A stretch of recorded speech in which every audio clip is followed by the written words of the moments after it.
Welcome to Resolve IBS and IBD Naturally. I'm Courtney Cowie, a nutrition therapy and functional diagnostic nutrition practitioner. If you are struggling with the symptoms of IBS or IBD and want to get to the root cause of your symptoms so you can take back your health through a whole person approach, this podcast is for you. Just a disclaimer that the information I'm presenting in this podcast is for educational purposes only and should not be taken as medical advice. You should always consult a qualified practitioner before making any changes to your health or medical regimen. That being said, let's get on with the show. Bryan Hardy, I'm excited to have you on today. You're a fellow nutritionist, and we work with a very similar client population based on kind of our little intro conversation leading into this podcast episode. So I'd love to start out by having you introduce yourself and talk a little bit about your own health story and how it got you into this work. Yeah, thanks, Courtney. It's glad to be here. It's glad to be here. Look at that language. I'm That's really glad to good. be here. It's great to be with you. Yeah, definitely a lot of overlap, I think, between us, and I'm excited for where this will go. Yeah, for me, and I always tell people, and you've probably got this too. Someone might talk to you or see something you've put out there, or you have a conversation, and they think that you've always been this, like, lighthouse of health wisdom. Right. And I was definitely not that for the first chunk of my life, the first, more than half of my life, because it wasn't until I became very, very unwell in my late teens that I started to really pay attention. And so, to make a what could be a very long story, fairly short and condensed, when I was 18, my appendix ruptured and was misdiagnosed and nearly killed me. And so that started a multi-year journey of figuring out, first of all, I was curious, why did this happen? The doctors and nurses who, thank goodness, saved my life and kept me here, they didn't have much to say about why it had happened, which I found very odd. But then, how could I get back to feeling some, semblance of normal? And for anyone who's been on massive doses of antibiotics, you know that if you're not careful after that, you can really throw off the balance of your system. And that was me, right? So I'm 18 years old, appendix ruptures, nearly kills me. I'm in hospital for 11 days. I lose like 25 pounds, and I didn't have that much weight to lose in the first place. I come out very frail, very thin, hunched over because the massive scar they had to open up to get in there and clean things out. As you can imagine, they cut through the abdominal wall and then stitch you back together, and then everything's pulling you forward into this kind of hunched posture. And that was me. And it was a very humbling moment to be hobbling around my university campus after being away. People thought, I don't know what people thought, they thought I just disappeared. And I'm there with a cane, like hobbling my way around, just bent over and in pain, and feeling really just massively humbled by the whole experience. And at times just completely overwhelmed, like, okay, this is crazy. I got to figure this out, because if it weren't for medicine, surgery, antibiotics, etc., I would not be here. And so that got my attention. I realized how fragile life is and how essential it was that I started to pay attention, because, like I said, the doctors that I asked, why did this happen? Could I have prevented this from happening? They said, well, we don't really know why things like appendicitis happen. It's probably kind of genetic, but, don't worry about that too much. Just focus on getting better. And I did. And I still, I was very curious. I wanted to know. And so that led me to, well, long story longer for a second here. Massive antibiotic use, and then going back to eating like a regular 18-year-old university student. So binge drinking beer on the weekends, lots of gluten, lots of cheese, lots of pizza, lots of takeout. And before long, I had a terrible case of candida overgrowth and dysbiosis, which made me essentially brain fogged, tired all the time, no libido, couldn't stay awake in class, couldn't retain information hardly, and just really struggling to function. And it was at that point that I saw a naturopathic doctor who turned me on to the whole world of holistic or integrative nutrition or performance nutrition, and herbs and supplementation and all these things, which just blew my mind. Like I just never realized that that was a tool that we had that could massively influence how we felt day to day. And so I became just obsessed and wanted to learn as much as I could, and always trying things, listening to things, podcasts, YouTube videos, the whole deal. It took me a few years to really sort out the whole candida thing. Unfortunately, that was not straightforward. Now I can, do that in about 12 weeks with someone, but it was a layered journey of learning, and that works and this didn't work and the whole thing. All that is to say, since 2019, which was a few years into practice, after graduating from holistic nutrition school and doing a bunch of courses to really just figure out, okay, how can I support people with the things that are most important or the most kind of tangible? It's like, what are you eating every day is pretty, practical and tangible. How are you living? Sleep, exercise, stress, these kinds of things. And with nutrition as well, supplementation, herbs, other pieces beyond food that we can throw into the picture that they don't need a prescription for, right? They don't need, there's no gatekeeper, I would say, in terms of these tools that can have a really big impact, which is the kinds of things that I've always gravitated towards and wanted to help people with. Because you have to eat every day pretty well, unless you're fasting. And you have to, sleep, and you have to do all these things. And so if we just do them in a way that your body is designed to thrive with, you're going to feel so much better. So I was doing that for a while as a general practitioner, helping a lot of people with gut stuff. And then I decided at the end of 2019, I really just want to serve men for a couple of reasons. I understood more of the inner workings of a man's, experience and stresses and mental, emotional side of things, which turned out to be really important.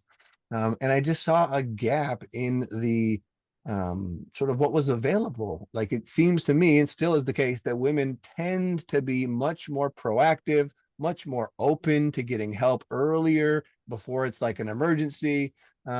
Making those connections and sharing what's going on and getting support and feeling part of, groups or whatever it is that is going to help them find their way on their own healing journey. That seems to come fairly naturally to most of them, at least the ones that I know. And the men, that is totally not the case. And so I wanted to be able to be a bridge and say, hey, I get what it's like with everything else that you've got going on. And taking care of yourself is not like, some girly feminine thing necessarily. It's just an essential life skill, right? And it's going to make everything else better. Your work, your focus, your sex life, your relationships, like everything will be better when you know how to take care of yourself. And I had many years, unbeknownst to me, in spaces that encouraged open sharing, honesty, and relating with, other men my age, and, father and son groups and all these kinds of things that I just thought was kind of normal. But it turned out I was really blessed to have in my, my upbringing. And so I thought, okay, let me bring these things together, because clearly I'm very comfortable talking about deep, challenging, painful things with other brothers. And I've got this piece of nutrition and health and the gut and the brain and the hormones and all this stuff. So let's just bring it all together and simplify it. And that's what I do with Revitalized Man.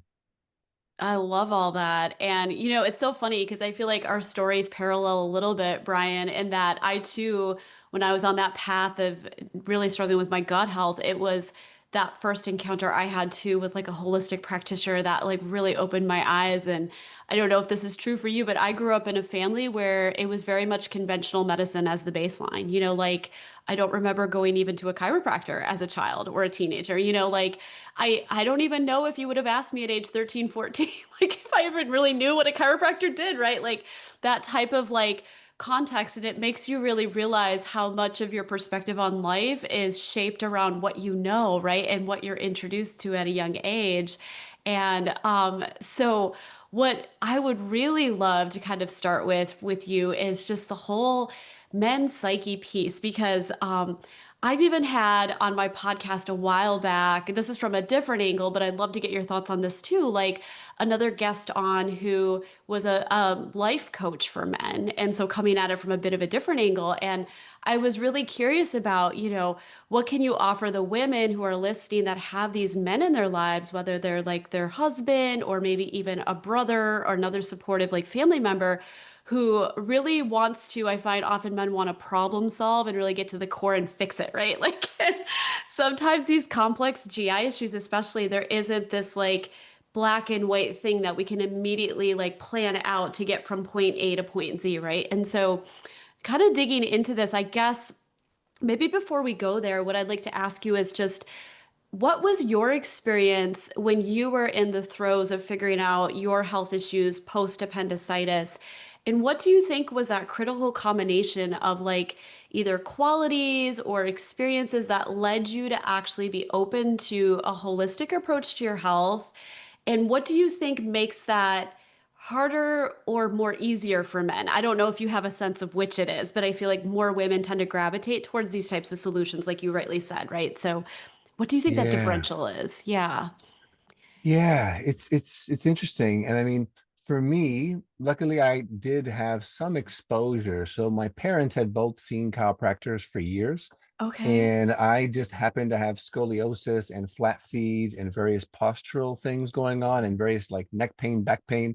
And I Yeah. was very rough on my body growing up. So I was playing hockey, mountain biking, tree climbing, skateboarding, rollerblading, like the whole deal. Oh, Anything that brought adrenaline and sort of rough and tumble and wrestling and I loved it. I loved it all. My body doesn't love it so much now, and I definitely feel it in some of my joints, having been so reckless as a youth.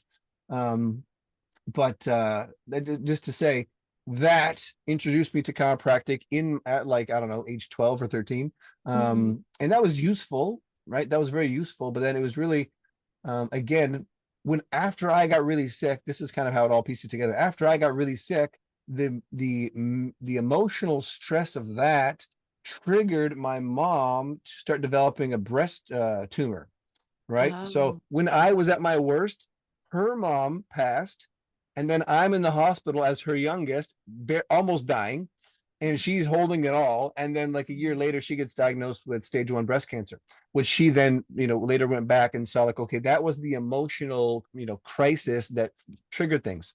yeah. And she's great now. She's great now. Um, and so it was actually her. She had seen a naturopathic doctor referred from another person who had had breast cancer and had great experience seeing this doctor. And so I saw that same doctor. Okay. And so that was, I was just open to it because I felt like absolute garbage. So I'm like, it can't hurt, right? So certainly it can't make me feel any worse if I see someone who wants to talk about more natural things. That seemed to make sense to me. Yeah. And just the fact that, a first appointment was like 75 minutes. Like Yeah. we could actually talk about stuff, not just like check, check, check, check, check. Here's, what was the last doctor's appointment I saw when my stomach was all messed up? They wanted to put me on Nexium, like a proton pump inhibitor Inhibitor. for the somehow excess acid that I was producing, even though that made no sense. Right. And luckily I didn't fill that prescription or take that medication because it would have made things a lot worse. Yeah. Um, but in terms of the openness or the readiness, I think in some ways the appeal of kind of, we'll call it mainstream medicine, right? Surgery, drugs, etc., is that they do a good job of marketing.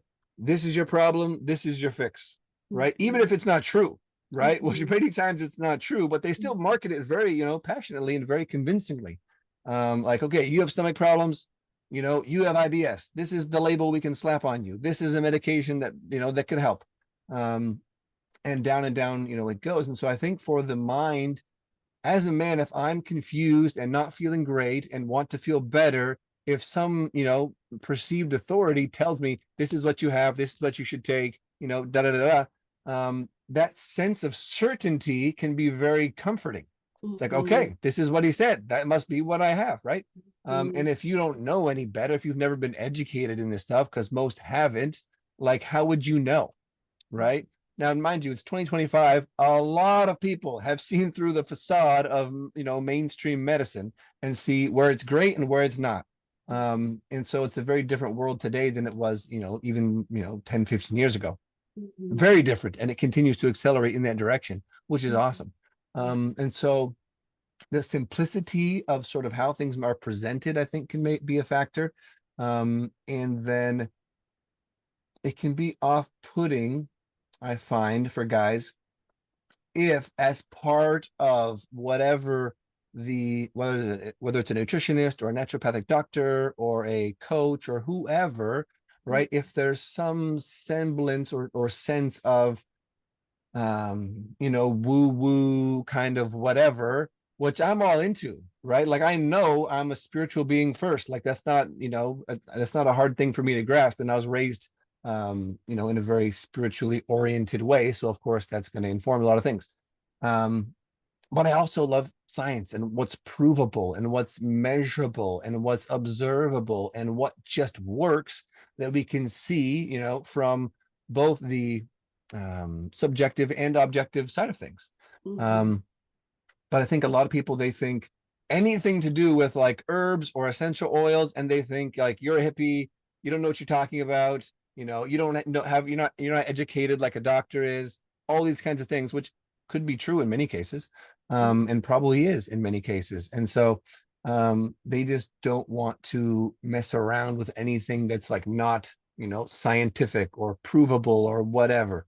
Mhm. Um, but the other piece is just, as I think accurately pointed out, is that because the world of, I think it even, bleeds into like mental health and therapy and all these kinds of things, and nutrition and, coaching and anything complementary health, because there tends to be a lot more women also on the provider side, Mhm. right? That for the average guy who's looking for support, he might not find somebody who he really resonates with. And so it's easier to go to a doctor, male or female, and spend just a couple minutes, not get deep, right, about what's going on. How's your home life? How's your relationship? How's your stress? Not get into any of that stuff, which is not easy to get into, although it's often really, really important to get into. Um, Mhm. but so it's easier. It feels safer in a sense, because I don't have to open up and share the things that are really challenging me. I can just go in and get a quick solution, and like, even if it doesn't work, um, it prevents me from having to sit there for an hour or more and open up about all the things that are kind of, keeping me up at night and eating me up. Yeah. And so for the average guy who's never had that modeled as, this is actually healthy, this is actually a sign of strength, this is actually supportive of everything else that you are and are doing and who you be as a man, if they Mhm. don't have any examples of that, then the whole thing is just this kind of scary, confusing question mark that's probably best avoided. Mhm. Yeah, for sure. And, as you're saying that, kind of just another point of curiosity I have around this is like, do you find that a lot of the men that come to work with you don't necessarily have as intuitive an understanding that there could be an emotional, energetic, mental component driving some of the gut health symptoms that they're having? Like, do men seem to be more in touch with that from your experience, or does that feel like a piece you sometimes have to tread in and like educate them on a little bit? It definitely requires some education. And once they see it, once we kind of bring these things out into the open and I Yeah. explain, the concept of the stress bucket, which, like, it doesn't matter if it's mental, emotional, chemical, physical, it all goes into the same bucket. And when that bucket overflows, you're going to have symptoms, right? Mhm. Um, and they can usually piece together that the times they were most mentally or emotionally stressed, or they had like a crisis event of some kind, they lost their job, they broke up with a partner, right? These kinds of things are often coinciding with flare-ups of whatever, the thing that they've been dealing with is. And I think because of who I am, and I'm very open about my beliefs and values and experiences, and I'm certainly not like an in the box, rigid scientific fundamentalist kind of person. Yeah. So if they're talking to me and know they've consumed anything that I've put out, they are probably already pre-selecting as being more open in terms of the mind, body, soul, all these pieces working together. Yeah. But certainly it does happen where they either maybe they were referred to me or they just came across a couple of things and thought, okay, I'll reach out, I'll have a conversation. And it takes some work, some, kind of um, deeper explanation to help them see that, we can do everything that we want in terms of nutrition, food, whatever. And I share this story of myself because when I first moved to Toronto, which was where I was going to school for holistic nutrition, and I was still not kind of out of the woods with my own health journey.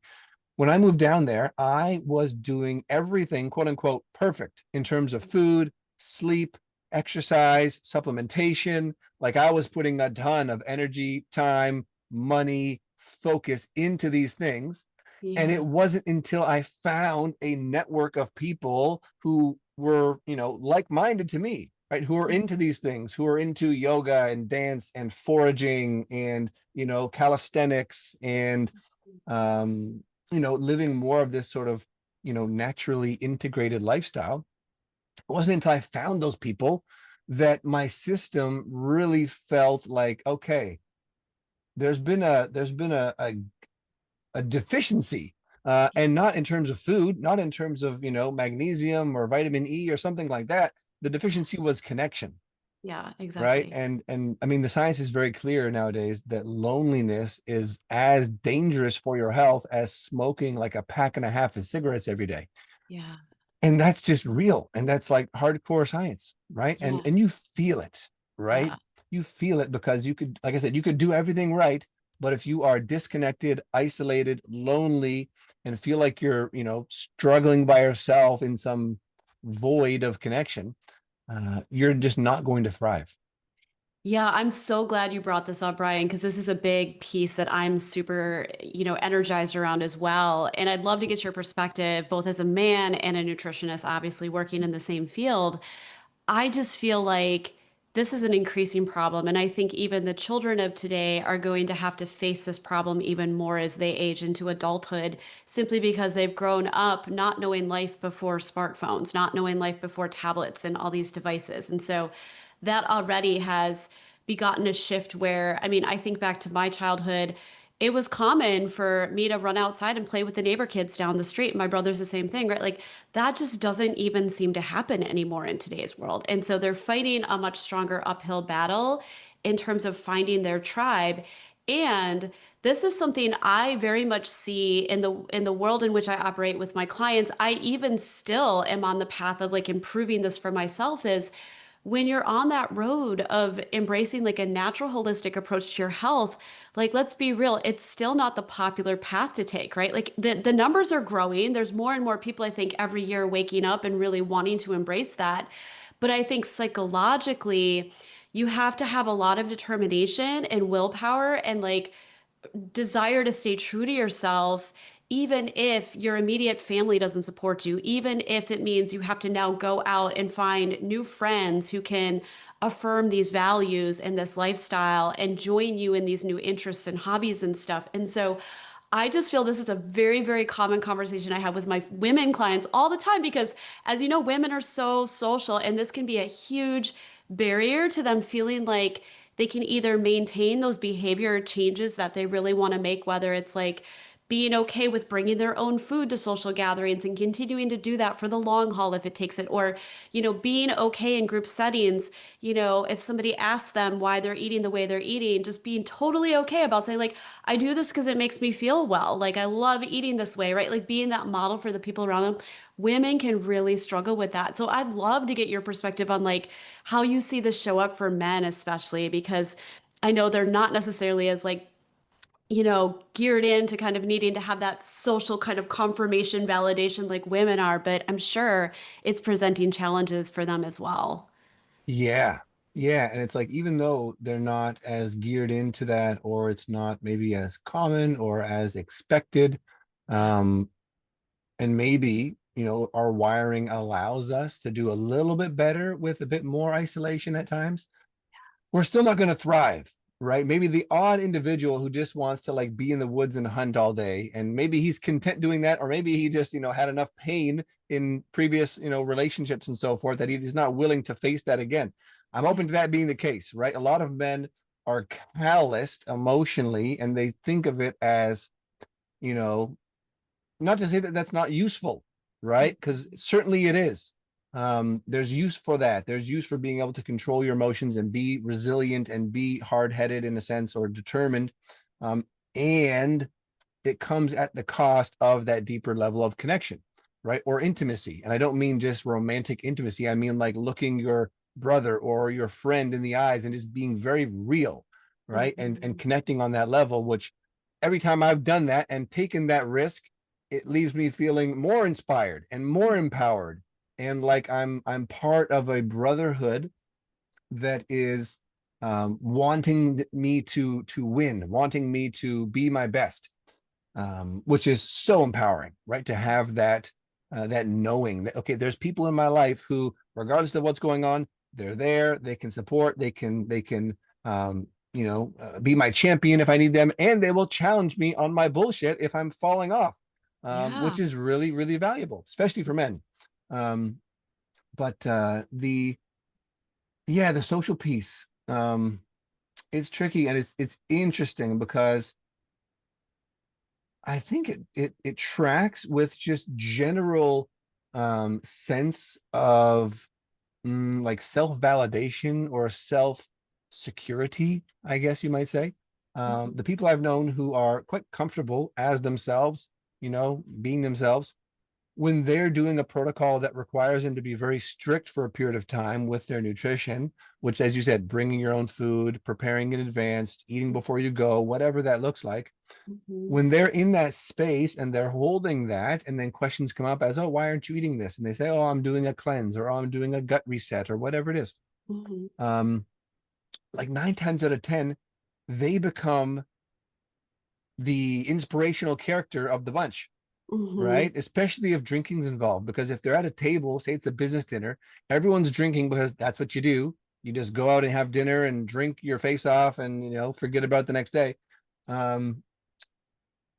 If they're not, and yet they're still there, they're still enjoying themselves, right? They're still part of the conversation. They're not feeling, uncomfortable that other people are drinking or other people are indulging in food that they're not going to have, because they know for them, it's just not useful at this time, right? And there will be a time in the future where they have more tolerance or a larger variety of things they can enjoy and consume.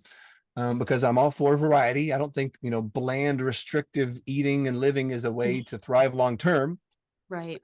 But so often I hear that, I went out to this, one client in particular comes to mind, who worked for a large firm, big, fancy downtown Toronto firm. And they were at a very fancy restaurant, right? Everyone's having all this nice wine and stuff. And he had, a nice piece of fresh fish, and a whole bunch of vegetables, and basically fizzy water throughout the evening. And a couple of his colleagues say like, oh, why aren't you drinking, or why aren't you having this? And he shares, I'm doing this thing. And of course, at this point, he's like halfway into it. He's lost weight. He's feeling better. He's literally more vibrant. And that really intrigues people in most cases, because like, what are you doing? Like, I can see you look brighter, you look leaner, you look healthier. And it gets them thinking like, I guess I could do that too. Like, if he's doing it, like, why couldn't I do it? And I always encourage guys to be that person, take the risk of being the one who stands out, own it, right? Don't feel bad about it. Don't beat yourself up about not fitting in for some reason, which I understand is easier for some people than others based on their history. But just own it, be real, and watch how people are interested and intrigued and inspired by what you're doing. And I see that time and time again. It really does give permission to those other people that there's another way to operate, and there's a way that is not going to leave you feeling hungover and bloated and tired and like your brain's not working and you're just struggling to get through the day, when you could in fact be waking up feeling fresh and feeling excited and feeling like you've got that spark or that drive of your younger years back. And it's just because you started to essentially eliminate the crap that your body is not responding well to, and really focus on, nourishing yourself from the inside out. Are you struggling with chronic diarrhea or constipation and have been told by your doctor that there's either nothing wrong or that you're going to need to take a med for the rest of your life to control symptoms? What if there was another way, a way that empowered you to take back your health through a smart nutritional strategy and through running the right testing to identify true root causes? If you are ready to say yes to self-empowerment and to starting the journey to real improvement in your gut health, click the link to grab my free e-guide. Yeah, no, I totally think that's spot on. And just from a woman's perspective, whether this man is single or married or whatever the situation, I definitely think when a man stands up and does what he wants to do and makes the best decision for himself and it goes against the grain like that, it's like women kind of perk up and pay attention too, right? Like there's kind of this like this strength and like uniqueness radiated from that. And I always find it so ironic because I've just learned a lot, even just from studying my own husband and having lots of conversations with him. And he's been an amazing support in terms of like being fully willing to embrace and take on whatever nutritional kind of like framework we set for the household, right? Because of my training and really like embraced it full on. But when I've explored, like just what are the pressures you feel in social situations, especially men, because I think a lot of their ways of creating community and rapport is through doing things together, specifically like going out and drinking together. And I think that can almost be more of a pitfall for men than it can women because women are a little bit more social anyhow, and they could go for a walk and chit chat. Like there's other avenues for women to avoid some of those pitfalls.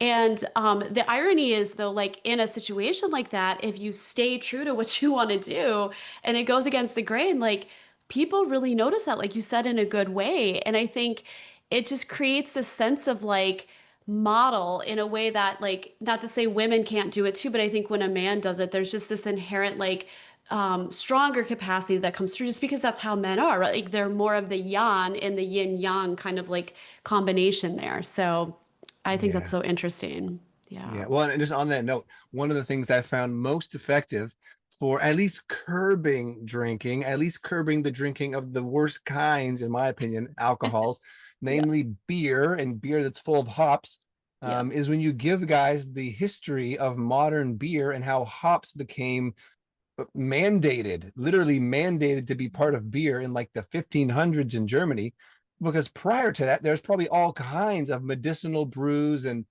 Oh, yeah. tonic brews and various things that could have been very medicinal for that time. Right. And then the German Beer Purity Act came into effect, and then hops were mandated to be in the beer. And hops, I mean, for any guy who drinks beer and has the belly and has the man boobs, to show for it, they're incredibly estrogenic. And so when I tell guys that beer is one of the worst things you can drink for your hormones, it really wakes them up and it has them pay attention and think, okay, like I don't want to do that. Like I don't want to contribute to myself feeling even less powerful or even less sort of what they would consider like the symptoms of healthy normal testosterone, Yeah. which they're usually dealing with anyways. Right. Like I don't want to knowingly make that worse by having this thing that I was marketed to as the manly thing to have a cold beer after a hard day's work. um but so that's been really useful in terms of, if you absolutely have to drink, let's have some tools on board to mitigate the damage. So let's have maybe some charcoal on the back end, Yeah. maybe some liver support on the front end, and let's Yeah. keep the hops and the beer and the sugary nonsense out of the picture, right? Yeah. Just stick to like dry stuff or clear stuff.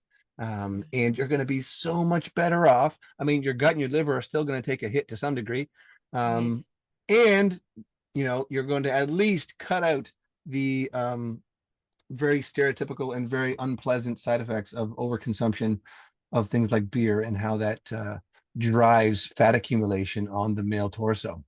Oh no, that's so brilliant. Yeah, I think that's amazing just to put that in kind of like male speak, right? It's like the words we use when we're coaching, really you have to think about how's this going to land and what's going to be meaningful to the person you're trying to work with, right? And I think just getting in and kind of understanding the deeper why, what's going to be appealing and want to motivate this person to make changes is just so important. I'm just kind of laughing as you say that, Brian. I'm like, yeah, we give those hops to the like menopausal women that need a little bit of estrogen like, boosting there. But yeah, I Yeah. think that's just awesome. So, well, let's talk a little bit about just kind of like the gut as the foundation of all health, because you and I were kind of chatting prior to hitting record and very much share that same idea of how we kind of come at any health issue, but especially, of course, GI stuff, right? Like that's a non-negotiable. If you've got GI symptoms, there's always something going on deeper at the level of the gut. But I'd love to hear you talk about just even from a male perspective, when men come to you and their primary complaint is like, I feel like I'm low testosterone. What do you think? I should go get some testosterone replacement therapy or whatever the issue is, like how you kind of frame that for them so they understand there's actually this deeper root piece coming from the gut. Yeah, yeah. And it was funny, like a couple weeks ago when I clued in, I'm really bad at paying attention to like what month it is, right? Apparently it was Men's Mental Health Month in June, at least in some people's minds. But when I heard that, I immediately put up a post that said, if we rebranded Men's Mental Health Month to Men's Gut Health Month or Men's Holistic Health Month, I think we'd actually do a lot more good, Yeah. right? In terms of, it's fine to raise awareness, but if it doesn't lead to action, then what's actually happening? Not Right. much. Right. And if all the guys did was like, eat a super clean diet for the month of June, a lot of their issues would probably go away, Yeah. including the mental ones, right?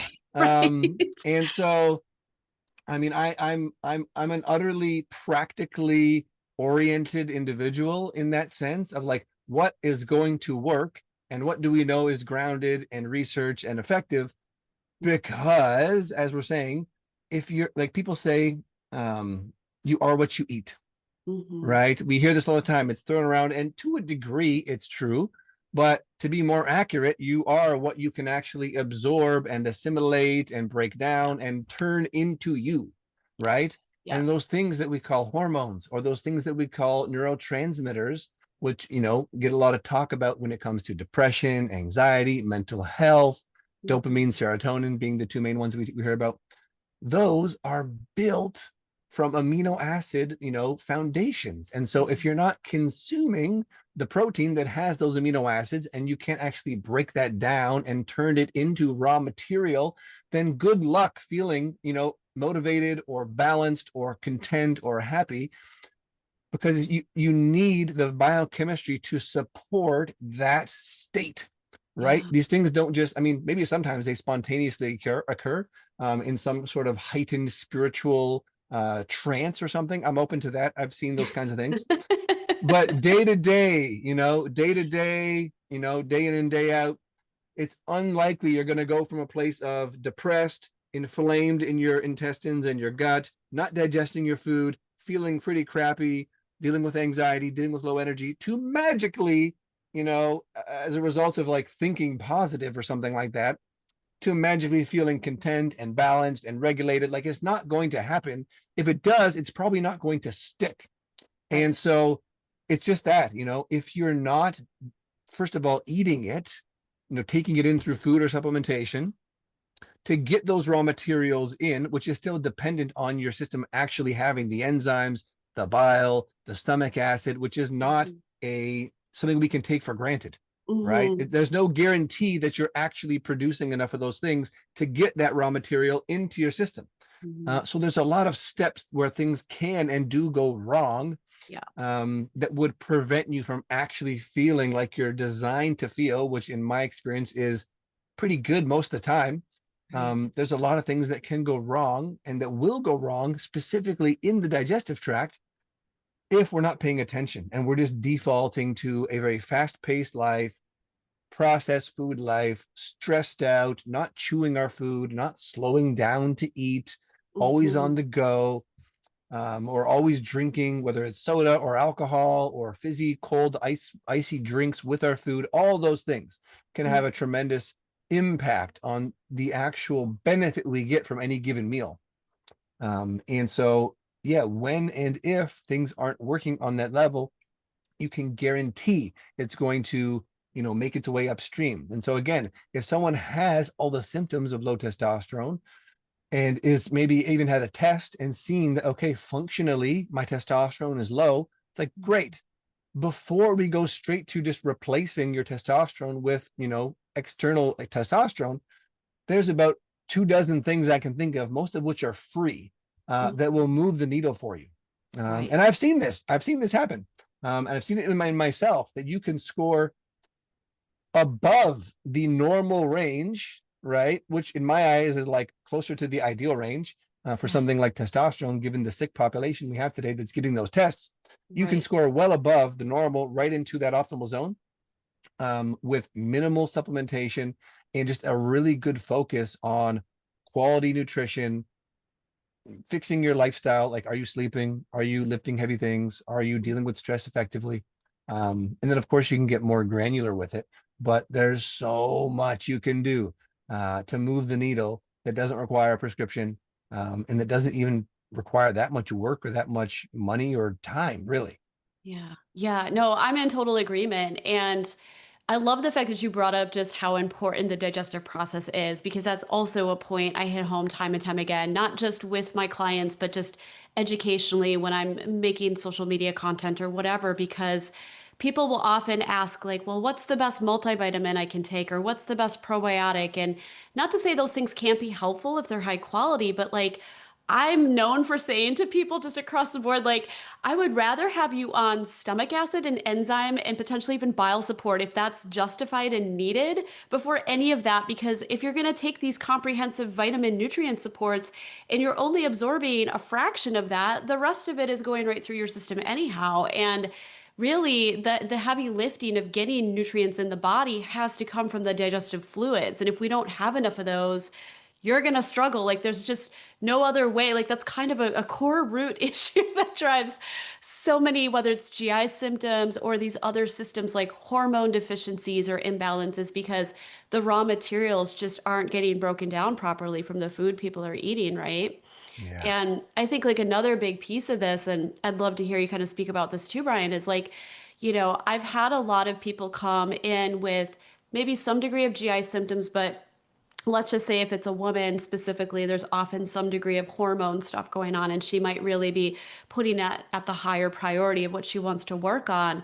And I mean, I can run functional hormone testing, stool testing, I can run an oat, I could run a lot of different things, and we could run all that and look at all that data. But then, practically speaking, kind of like what you were alluding to earlier, there's the foundations that really aren't necessarily adding more supplements in to try to fix these problems. And the limitation with like sometimes going to these like less foundational symptoms or systems, whether that's hormones or neurotransmitters or whatever it is you're looking at, is now you're adding more and more into the supplement plan to try to band-aid these like tertiary issues that are probably coming from these deeper gut root, right? And that can get overwhelming for the client. Like, they kind of start out with this sense of, yeah, let's just get all the data. I'm super excited. But then when the rubber hits the road and you're like, well, to actually try to really hit all these things, we could have a lot of stuff you could be on. Like, their eyes get this big and they're like, I don't know if I can take all that. I'm like, I don't want you to have to take all that either. We have this data, but it doesn't mean we have to work on all of this right now, right? And I don't know if you kind of find that same thing with like your male clients when they come to work with you on stuff too. Yeah, yeah. It's like, what's the most urgent or pressing piece of the puzzle? Yeah, Focus on that, yeah, get that working better, get that kind of ironed out. And then from there, we can tinker and we can optimize and we can, do that maybe second or third order work that comes up. But certainly there's no point in trying to, overly micromanage specific things when the foundation is shaky. yeah, And I mean, I see it time and time again that someone will come thinking, this is their problem, like thinking, oh, I'm depressed, or oh, I'm, dealing with addiction, or oh, I'm whatever the thing is. And then I do some digging and we find out, oh, actually, you've got, chronic digestive issues that you've just kind of written off as normal, as most of us do. That was me as well, right? I was constipated my entire life until I realized that wasn't normal. Which took like 18 years, a near-death experience, and then a whole bunch of self-education to get to that point. And so one individual comes to mind who, his main complaint was sort of, it's more energetic, he's tired, he's fatigued, it's substance abuse. Oh, And he's thinking, okay, that's my problem, right? It's like, no, well, you're using things like nicotine or things like ketamine or things like cannabis or whatever it is. You're using those things as a tool to find relief, right? But that's not the actual problem. And it turned out, in this particular case I'm thinking of, he had the chronic digestive issues going on, and he also had autoimmune hypothyroid, oh, right? sure. Which he had no clue would possibly be part of the mix. And it's like, if your gut is inflamed chronically and your thyroid is under attack chronically, which is going to bring down your energy, which is going to bring down your mood, which is going to make it a lot harder to resist the quick hit from any substance, be it coffee, tea, sugar, whatever, right? That's like, we have to fix that first, right? Exactly. Fix that first. And it's going to make the therapeutic process of recovery and addiction, which is not my core specialty by any means, right? I Sure. can support the physiology as they go through those processes. Yes. But you're going to have such an easier time if you've got some level of stability on the energetic level, on the gut level, which then obviously, kind of overflows into every other system. It's going to be so much easier to make those changes or break those addictions, and do that oftentimes really kind of challenging mental, emotional, relational work, which is often part of this. It's going to be way easier to do that if your physiology is actually nourished and feeling a bit more grounded, and you're feeling more embodied and just connected to yourself, right? Rather than just being from this overly stressed, disembodied, chaotic place and just grasping for solutions, hoping something works, which in my experience, it doesn't typically, right? You're not gonna build a solid foundation by trying to piece together a bunch of like scaffolding, if there's nothing solid, right? You got to build the base first, build the foundation first, and then and only then will it be able to support the walls and the roof and the other pieces that we go about building in that sort of analogy. But yeah, it really serves us, and it's a hard conversation at sometimes, because they can feel hopeless. They can feel like, well, am I ever going to get to this thing? Like, how long do I have to wait, right, to Yeah. get to this thing? And it's like, okay, just take a breath. Like, you've gotten this far. You've probably spent half a decade or a decade or more dealing with these things. Now they're probably, you know, um, getting worse over time, which is why you're noticing it, which is why we're having this conversation and you're coming to me. Yeah. And so just give yourself the opportunity to see what your body is capable of when you do the right things for 60 days, 90 days, 120 days, because from that point I can guarantee you're going to have different perspective, you're going to have a different sense of how you feel in your body, and you're going to have an enhanced ability to make better choices. And I see that time and time again. Yeah, no, I agree completely. And I've had some interesting conversations with um, healers that are more oriented in kind of like the removing trauma, moving emotional blocks. And I'm a huge fan of all that work. And I love a lot of those modalities. And I think they can be so, so helpful, especially for an IBS, IBD population. However, where I've had a little bit of point of maybe like friction or disagreement there is sometimes some of those folks have had such amazing, even instantaneous, like energy transformation experiences that they're almost of the mindset that like the physical supports, diet included to the physical body, are less important than getting to the core of these energetic emotional issues. And I'm not saying that getting to the core of the energy emotional issues isn't potentially the root for some people. It could very well be. But where I still stand pretty firm about this, Bryan, is like, yes, but we have to live in these physical bodies.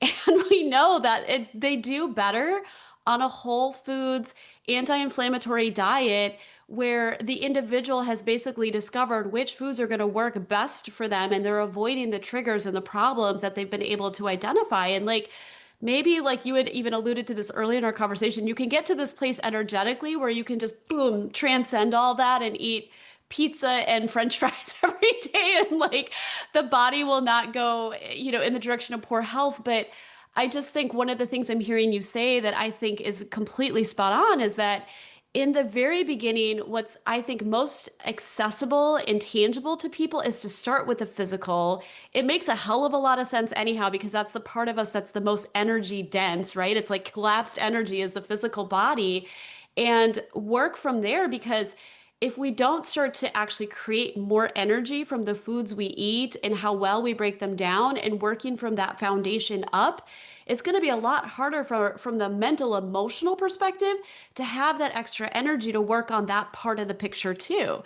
And all of the healing, whether it's mental, emotional, or physical, takes energy. And so why wouldn't you start with the physical body and the foundation you're trying to give it right from go, right? Like that just makes such intuitive sense to me as a Yeah. nutritionist. Yeah, and I wonder if it's a, sort of an artifact of like overly religious programming, Maybe. where and or you have like, traditions, whether it's yoga or it's Buddhism or monastic traditions, where they're really kind of denying the body. That's like the whole point, right? We're Yeah. going to deny the body, we're going to fast, we're going to do really extreme things to our physicality to Yeah. push us beyond our human self so that we can, achieve enlightenment or attainment or whatever it is, which is Yeah. beautiful. And the average person working a full-time or more than full-time job, dealing with friends and family and partners and business and, all this stuff, that's not their life, No. right? But someone who is very, if someone's, if spirituality and spiritual practice and spiritual healing is all they do day in and day out, that is their life, Hmm. right? But the people that are coming and looking for support likely aren't in the same boat, right? So it's like, Yes. if you have the ability to go off and do a meditation retreat or do a, medically supervised fast, and you feel inspired to do that, you feel like there's something there for you, amazing, go for it, right? Yeah. But for the average individual, especially the people that I'm working with, Yeah. they're in a business or they're running a business and they have family and they have responsibilities. They don't have a lifestyle that is conducive to them neglecting their physical existence, in a Exactly. sense. um and yeah, it is just really silly, right? It's very silly to think that, okay, these things are both important. If we just ignore one and focus on the other, maybe it works, but like, why make it harder than it needs to be, right? And this Right. is the other thing too, is like most people don't actually have a reference for their baseline of like, non-stimulated, not full of, processed foods and toxins and dehydrated and all these things that are very, very common. So that just literally just going on a whole foods diet, cutting caffeine for a few weeks, give your system a break, and, sleeping more, that Hmm. can turn into like a spiritual experience, because people realize, oh, there's like this calm that I can access that I Yeah. didn't know was there, because I Yeah. was just stuck in survival mode. Yeah. And all I really did was stop poisoning myself, stop overstimulating myself, and kind of, chill out and give my body some really basic stuff that it knows how to work with. And Yeah. like, is this like what people meditate for? Like, is this calm, like, what people are after? And Hmm. I see that when people do like a very short liver or gut protocol and just cut caffeine, Hmm. right? They like meet themselves non-caffeinated and it's like a different human. Yeah. And yeah, so I'm with you. It's like, let's not be silly, let's Yeah. not be reductionist. Let's bring all the things that can be supportive, that are practical, that are accessible. Work with, the most important and layer things in as we go. But yeah, we are here for a physical experience. We're having a physical experience and a Yeah. spiritual and emotional and mental. It's all there. Yeah. And it's foolish to try and separate those things, Yeah. in my eyes. And so, certainly the best results I've seen are where we bring the whole package together, Yeah. not get super hyper specific on one aspect, and neglect the rest. Yeah, no, I agree. And I think, well, especially with you working with men, a lot of men lead very busy, responsibility filled lives, as do women too. And I just think, if we're talking about like two different paths to potentially take, and one is geared on spending an hour or two a day in meditation to try to like recondition the body to a new mind or whatever it is, right? Like, could that theoretically work? It could work. It could take a long time because those are a lot of programs. And if you keep eating the same crap diet and doing the same things to support the physical body that led you down this path to get ill, you're not going to have as much physical resources available to support the mental shift you're trying to make. Yeah. And how doable is that in like the average person's day? I mean, not to say people can't work that direction. And I'm sure you're a fan of this too, Bryan, where a lot of times you'd have to start with the low-hanging fruit and the easiest, simplest changes to make. And then when some more energy gets freed up, a little bit of gain happens in the health. There's actually more energy to make the next set of changes now that took a little bit more work in the very beginning, right? And it's a snowball effect. You just keep going with it. But I think the majority of people really appreciate having somebody practitioner wise kind of map that process out and help them clarify for themselves like, what do I focus on first? Because there's so many things you could potentially do. And that's where I think people can get overwhelmed and just not want to do the work at all because it just seems so daunting. And they're like, I know I got to do all Yeah. these things. So much is like wrong with the way I'm doing my health right now, right? It's like, maybe that's true, maybe that's not true, but like, let's just kind of sit down and look at what are these core things we want to really focus on and shift that first. And that to me feels much easier and much like just takes that whole anxiety down for the average person. So they're not feeling like it's this major undertaking they're trying to do to completely like move the needle in a period of just a few months, right? Like we're going to make progress, but it's not going to be like from hours spent doing, one specific thing every day. At least hopefully not, right? Yeah, yeah. And it's so useful to frame that up. And I try and do that as best I can at the beginning of a journey with someone. And it's a very rough rule. And you may have heard this. I heard this during nutrition school, and it seems to track fairly well, which was for every year that you've been doing the quote unquote wrong things, right? Mm, That your body's been telling you that something's not right. For every year of that, you can expect roughly a month of doing the yes. right things in order to kind of recover, right? Yeah. Get back to like a healthy baseline. Yeah. And so some people, that's 20 months, right? Yeah. Or that's 15 months, or that's, on the lower end, 3, 6 months, whatever it is. Yeah. But it's usually the journey in its entirety, which of course it never ends as long as we're breathing. Um, the journey to get to a place of resilience, of solid immune system, solid gut function, where you can enjoy things again, you can have more variety, you can live a little and not feel beaten down for it. That can take quite a while to get to. Like I said, for myself, it was about a 3-year process to really rebalance things. Yeah. And I didn't know what I was doing for most of that. And it was a lot of trial and error, so it doesn't have to take that long. And I Mhm. love finding like what are, as you said, the low-hanging fruit and the quick wins to help Mhm. people to start to feel better quicker. And there are things we can do on that level. But it really is um, the people who do the best, right? The guys I work with who do the best, they're willing to shift into the operating system of, okay, I'm not doing this for a quick fix. I'm doing this for life. This is what Yeah. I want to do for the rest of my life, so I don't have to deal with issues down the road.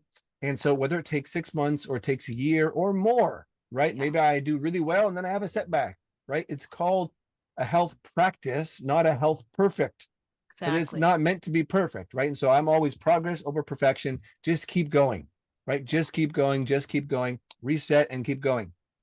And when we make that shift, that okay, I'm building a lifestyle, I'm building a way of living that is both delicious, that is nourishing, makes me feel good, gives me energy, that is enjoyable, right? Whether you like to cook, or you like to go to the farmer's market, or you just like the experience of knowing where your food's coming from.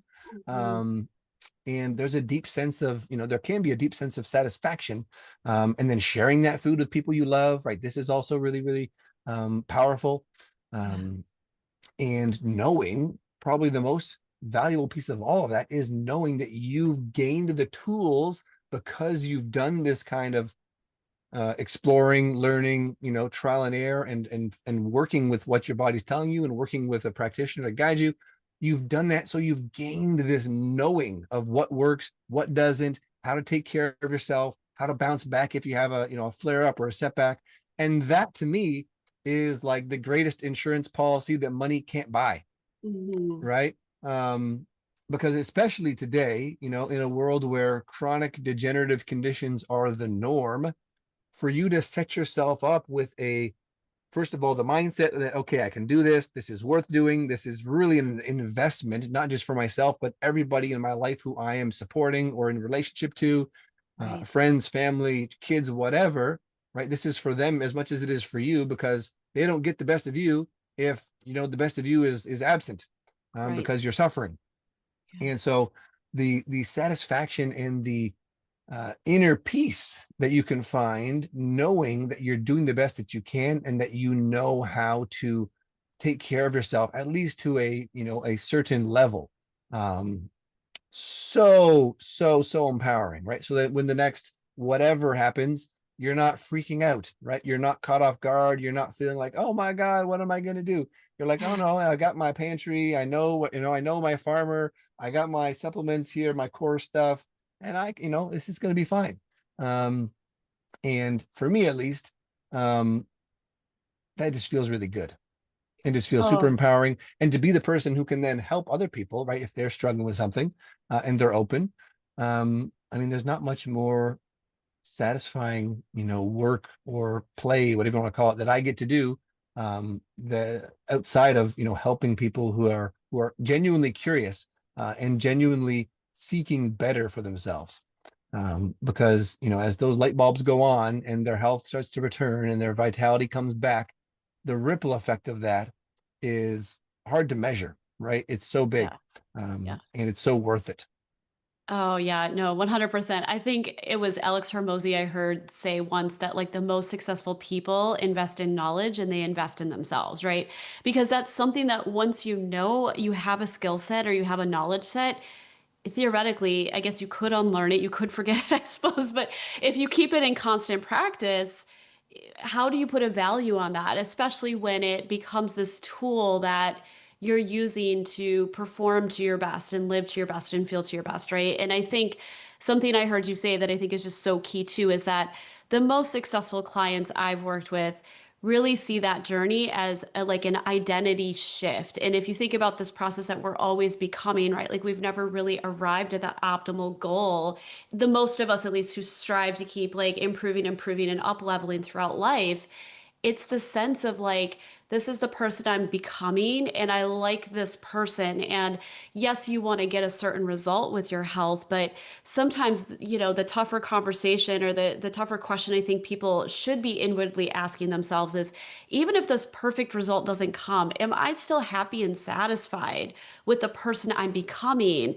As I'm, embracing this nutritional lifestyle or this exercise lifestyle or this, way of being and showing up and sleeping and whatever I do on the daily to kind of be myself and take care of myself. And I think that process in and of itself has to have value even outside of the results that it brings for a person, right? And if you can separate the two, I think that becomes a self-motivating endeavor then. Like you don't need to like look to this magical result to fuel your desire to keep going. You keep going just because it works, just because you feel good doing it, right? Yeah. Yeah. Which is so cool, because it's the people who aren't attached to an outcome that are more likely to get that outcome, Yes, right? for And that sure. happens across the board: health, relationships, business, success, whatever it is. If you desperately need it and you're terrified that you can't get it and you're worried, you're probably not going to get it, right? Right. It's probably going to be just outside your reach, and you're just reliving this pattern of stress and struggle over and over again. But if you are content where you are, knowing there's more, committed to continuing on the journey, then Yeah. you'd be amazed at how grace moves and how things happen, and your body responds. And yeah, you tend to get more out of it because you don't need it so desperately, Yeah. which I know can be tricky for people to grasp if they've never kind of come across that or practiced that. But believe me, the less you need something and they're coming from that energy of desperation, Mhm. right? Because life is reflecting who we are, not who we, say we are or who we want to be, Right. but who we Right. are on a very deep level. And so if you are content, calm, committed, like, life is gonna reflect that back to you, and it's gonna make the journey, regardless of how it goes, so much more enjoyable, right? So Yes. much more tolerable, or not even tolerable, but just like rich. There's a richness that you can find, that is, for me, I haven't found much like that. I imagine you're similarly, and it's why we do the work we do. It's Yeah. because this kind of inner transformation and really rebuilding ourselves mentally, emotionally, physically from the inside out is such a profound process, and such a rewarding process, Mhm. and more worthwhile than probably most things that we might be spending our time on a daily basis. So Yeah. Yeah, I agree wholeheartedly. Well, this has been such an enjoyable conversation with you, Bryan. Why don't you share how the listeners can connect with you? yeah, and thank you again for the deep dive and for the great questions and the back and forth. I've thoroughly enjoyed it. Awesome. So thank you for that. And for anyone who wants to connect with me, the easiest place is my website, which is revitalizedman.com. That's revitalized with a Z or a Z for the Canadians listening. And if you just Google Bryan Hardy, BryanHardy, nutritionist, I come up pretty easily on most search engines, probably even on Facebook and Instagram too. Um, but the website is an easy place to get connected. And on the website, if you go to revitalizedman.com/guide, again, specifically for the men, or again, if you're a lady and you've made it through this far into the podcast, there's a guide there that is, well, it's two things. It's two things in one. But the first one, which you guys really enjoy, is my testosterone optimization cheat sheet. And again, Mm. it's very simple, grounded, inexpensive or free things you can do to move the needle when it comes to your hormonal balance, which is really, really supportive. And I get a lot of great feedback about that. And then the other piece is a stress relief and digestive support breath work practice. And Mm. you'll get both of those through that same page. And those are, I mean, I share that stuff because that's exactly the things that I've done to go from 140 pounds and utterly like burnt out and feeling like I aged 5 decades overnight, and struggling in my early to mid 20s to, scoring off the charts with my testosterone levels and just feeling, that zest for life and that energy and that passion and that drive that I knew was there, but it eluded me for a few years when I had to rebuild myself. And so everything in there is things that I've done, it's things that I've used, it's things that I've tested. And yeah, I would love people to check it out and to see how much benefit they can derive from these really rather simple interventions. I love it. And I'll definitely put that in the show notes so people should be able to have like a easy clickable link there that they can drop right into your website. Well, thank you, Bryan. This has been such a great conversation and I'm super happy that we were able to connect. My pleasure. My pleasure. Thank you for having me, Courtney, and keep up the great work. Did you find this episode informative and helpful? I'd love to have you leave me a 5-star rating. Do you have questions about holistic approaches to optimizing gut health that you'd like to ask? Please leave your question or comment below, and I will be sure to address it personally or cover it in a future episode. Be sure to check the show notes for any resources mentioned in today's episode. See you next time.